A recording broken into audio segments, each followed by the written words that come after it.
Turkish authorities continue the efforts to contain forest fires in the districts of the southern Antalya province, with aerial and ground operations underway. Fires in Manavgat had first emerged on Wednesday at 4 different points around noon, whereas the fire in Aksiki emerged late Friday.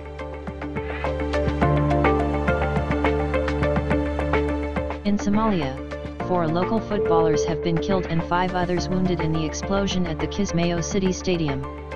10 players from the Jubaland were heading off for a game at the stadium when the blast hit them.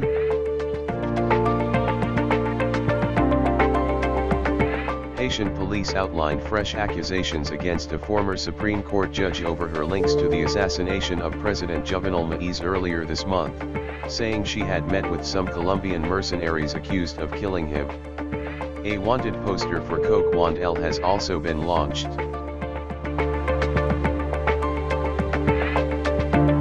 Killers left me for dead.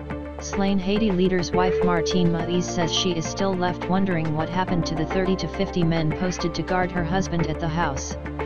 She survived and was rushed for emergency treatment to the United States, where she spoke to the newspaper. Afghan and Taliban forces clashed again on the outskirts of Herat Saturday, a day after a police guard was killed when a United Nations compound in the western city came under attack.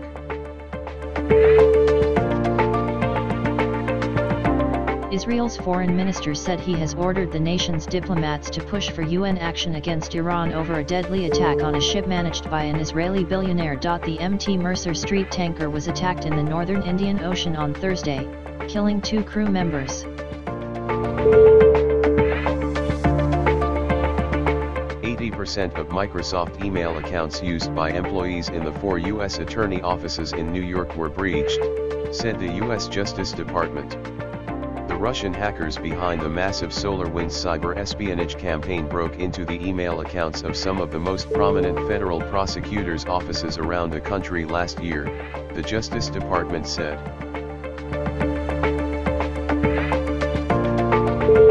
With coronavirus deaths rising in Myanmar, allegations are growing from residents and human rights activists that the military government, which seized control in February, is using the pandemic to consolidate power and crush opposition.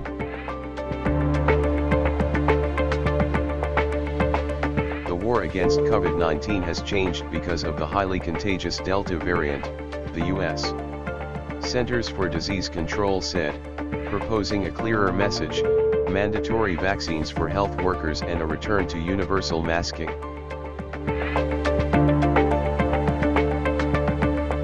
Pakistan is nearing in on 5,000 daily cases Saturday morning.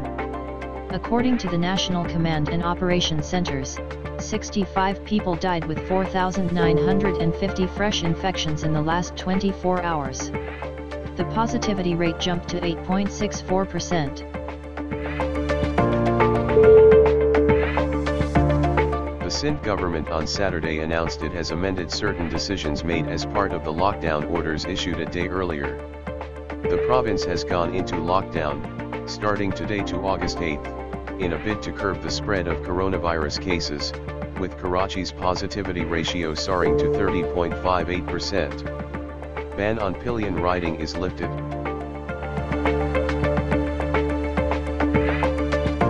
Pakistan welcomes the letter on human rights and humanitarian situation in Indian illegally occupied Jammu and Kashmir addressed by members of the European Parliament to the President and Vice President of the European Commission.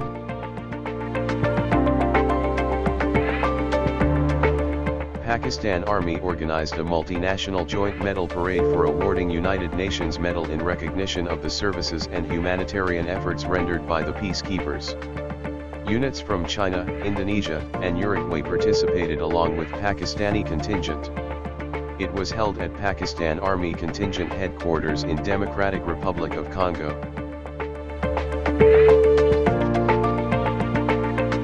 128th birth anniversary of Madri Millat Mohtarma Fatima Jinnah is being observed on Saturday. She worked side by side with her brother, Quaid-e-Azam Muhammad Ali Jinnah, and gathered the women of subcontinent on one platform, which made the struggle for achieving a separate state for Muslims easier.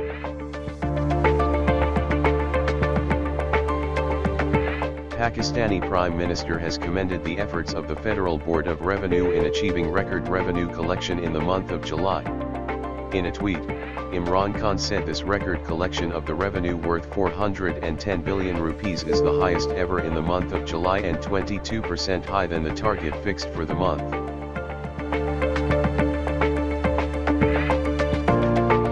Pakistani Prime Minister has commended the efforts of the Federal Board of Revenue in achieving record revenue collection in the month of July. In a tweet, Imran Khan said this record collection of the revenue worth 410 billion rupees is the highest ever in the month of July and 22% higher than the target fixed for the month.